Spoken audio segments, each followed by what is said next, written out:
In the cold night of Alaska, where snow blankets the land and the vast ocean roars without end, humanity has, for countless generations, learned to listen to nature.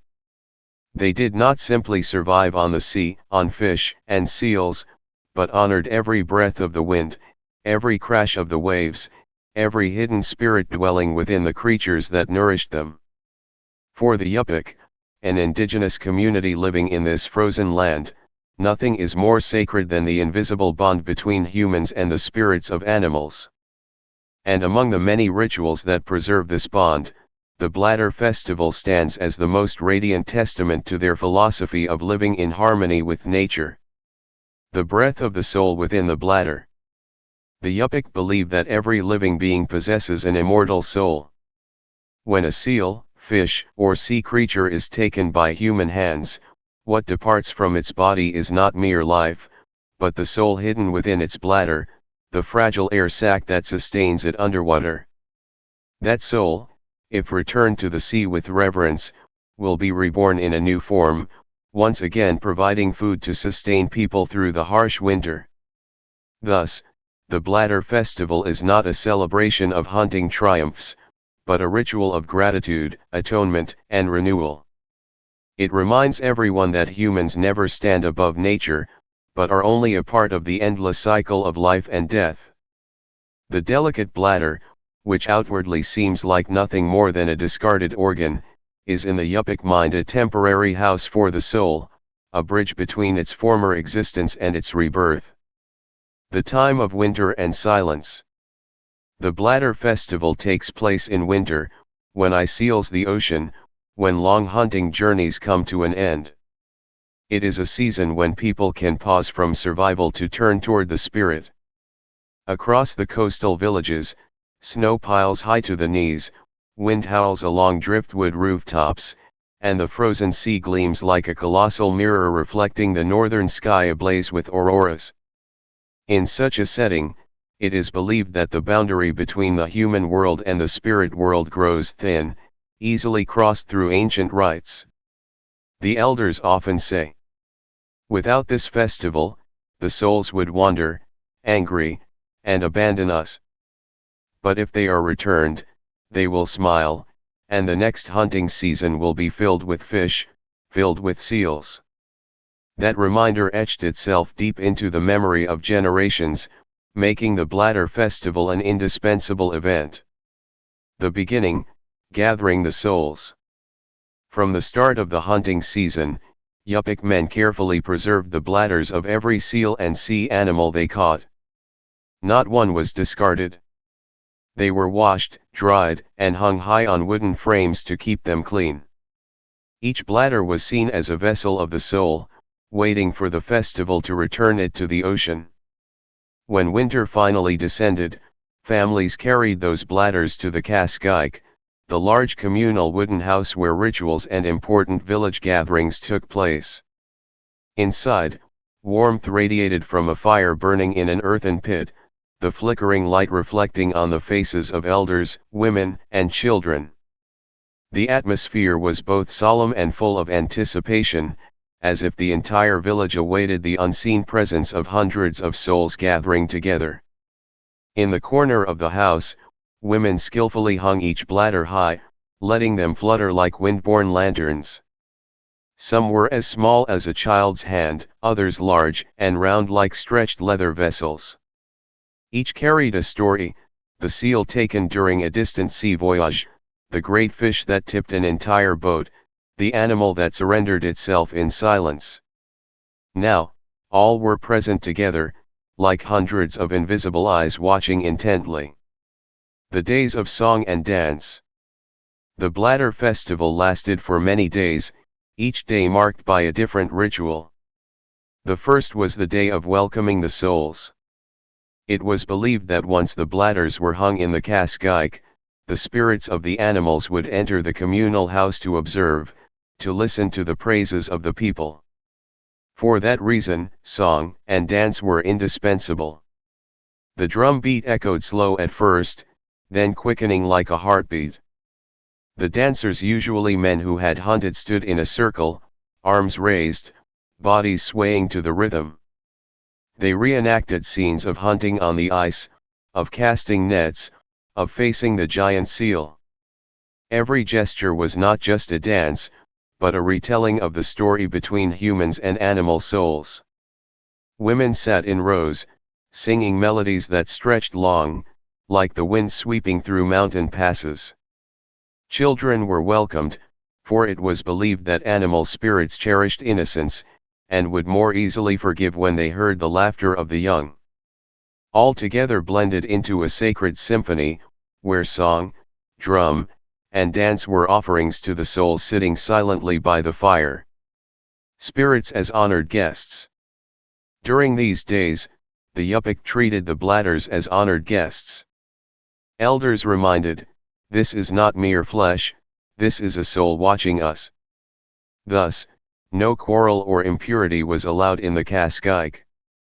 The finest foods were prepared: fish meat, seal fat, dried fish, even berries stored since summer. They were not only for the living, but also for the souls bearing witness. A ritual was performed where each bladder was touched, accompanied by whispered words of thanks. Sometimes, a mother carried her infant to touch the bladders, so the spirits would know this child would be a future hunter, deserving protection. At times, a man whispered apologies for causing a death swifter than he wished, asking the soul to return in the next hunting season. Each of these stories, each touch, transformed the communal house into a place where two worlds mingled. The deeper meaning, the eternal circle. The Bladder Festival was not only about returning the souls. It taught that life never ends, it only changes form. The Yupik believed that when a soul was returned to the sea, it would inhabit a new body, and one day, it would appear again before the spear or harpoon of the hunter. That encounter was not tragedy, but reunion, part of an eternal circle. The elders emphasized, "Remember, we do not kill the seal. We only borrow its body for a moment. Its soul will return, and the cycle will continue." These words ensured that each generation of hunters carried not only skill, but reverence for every piece of flesh, every drop of blood they received from the sea. The day of preparing to return to the sea. When the days of singing, dancing, and prayer had passed, the festival approached its most sacred moment, the returning of the bladders to the ocean. But before that, they cleansed the bladders one final time, tied them into bundles, and prepared sleds to carry them to the shore. Children were given a special duty, to guard the bladders. It was believed that animal spirits loved innocence, and so the presence of children would please them more. The little ones gazed at the shimmering clusters of bladders under the torchlight, as if looking at sky lanterns waiting to be released into the night. The shore beneath the northern lights. The final day of the festival often coincided with a night of radiant auroras. The Yupik saw this as the approval of the gods, a sign that the doorway between two worlds had opened. Beneath a sky ablaze with dancing red and green lights, the entire village gathered at the seashore. The waves rolled steadily, the cold wind cut like knives, but no one shivered, for their hearts burned with faith. The elder raised his voice in the last prayer. "O souls of the sea, O friends who have sustained us, today we return you to your old home. Forgive the harpoons, be reborn in new forms, and when spring comes, return to us once more." The prayer echoed with the wind, mingling with the sound of waves, as though carried directly to the other world. The moment of releasing the bladders to the sea. In the darkness of the Alaskan winter, the whole village walked silently to the frozen shore. They carried the swollen clusters of bladders, bound together like lanterns swaying in the wind.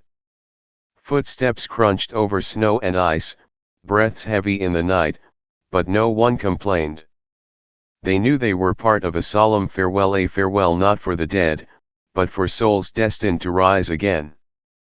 At the edge of the sea, the men lowered the bladder bundles, laying them at the lapping waves. The ocean was black as ink, but above, the sky blazed with auroras, casting green, red, and violet glimmers across the water. The scene resembled a gate opening between two realms, one of humans, one of spirits. The elder's voice rang out, deep as a drum. "O spirits, we return you to the sea. Go home, be reborn, and return in new form. Forgive us those who must live by your bodies. Know that we are always grateful." With that, he gently released the first bladder onto the water. The waves carried it away, glistening under the aurora's glow, like a tiny boat drifting into infinity. One by one, others followed, until the surface of the sea was filled with floating, shimmering orbs, rising and falling with the tide. The village stood in perfect silence. Only the wind's howl and the waves' rhythm remained. It was believed that in that moment, the souls left their bladders, descended into the depths of the ocean, and began their journey back to the world of animals. It was the holiest moment when every gaze was fixed, and every heart beat as one, the heartbeat of life itself, linking two worlds together. The Yupik did not practice the Bladder Festival as a rigid ritual alone. They wove it with countless myths and legends, explaining why the ceremony was so important. The story of the disrespectful hunter. It is told that there was once a young hunter, skilled and strong, yet arrogant. He believed that catching seals was solely due to his own talent, not through the spirits of animals granting themselves. So he discarded the bladders and refused to offer them in the festival. That year, he caught much. But the next season, the sea grew silent. No seals appeared, and even the fish vanished from his nets. He and his family starved, eventually perishing in the bitter winter. Elders retold this story as a warning: to disrespect the spirits is to invite one's own destruction. The story of the returning spirit. Another legend tells of a time when a child in the village fell gravely ill. In desperation, the parents carried the child to the Cascike during the Bladder Festival, placing its small hand upon one of the hanging bladders. When the ritual ended, the child miraculously recovered. The elder explained, the spirit of a seal had chosen the child as its companion, granting it strength to survive. From then on, people believed that animal spirits did not only return in new bodies, but could also watch over and protect humans, especially fragile children. The story of the Northern Lights. The Yupik believed that the aurora was not just beautiful light dancing in the sky. It was the souls of seals, whales, fish, and even departed humans, playing in the heavens. On the night of the Bladder Festival, when the aurora shone brightest, it meant the spirits had accepted the people's invitation, and were dancing in joy. Thus, when the lights appeared, no one acted disrespectfully.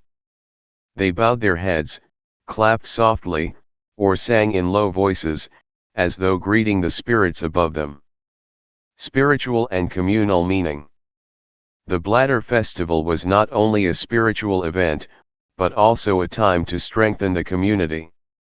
In the long, cold winter when hunting ceased, the festival became an occasion for the village to gather, share food, stories, and solidarity.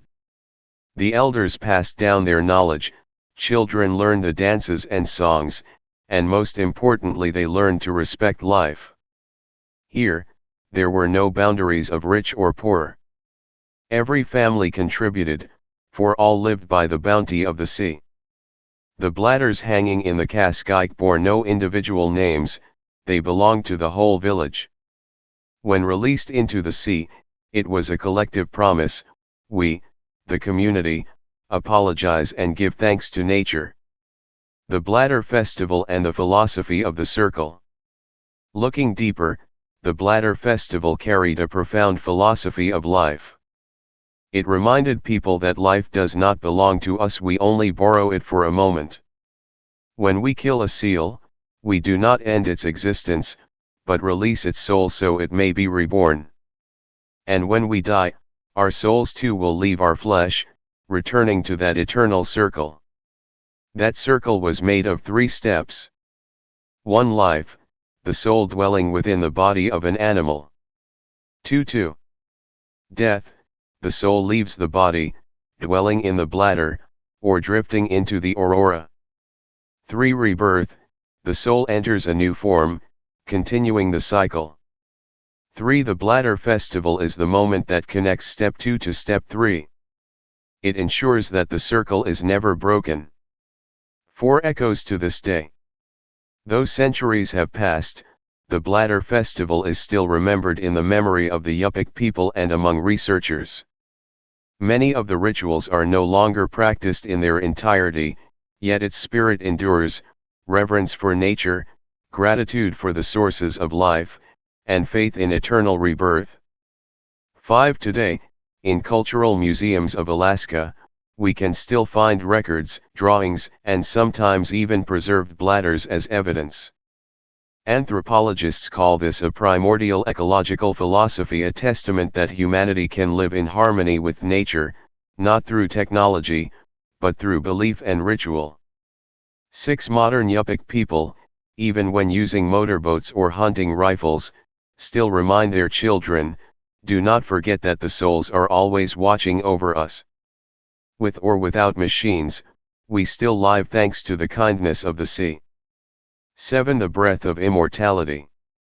The Bladder Festival is not just an ancient celebration of an Arctic people.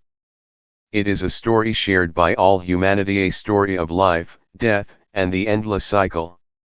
It teaches us that our existence is bound to the existence of nature, that no animal is merely food, but every living being has a soul, a value, and deserves respect. 8. In the shimmering aurora, the bladders floating upon the waves have become a symbol of immortality. They remind us that when we give thanks, when we give back, life will never be exhausted.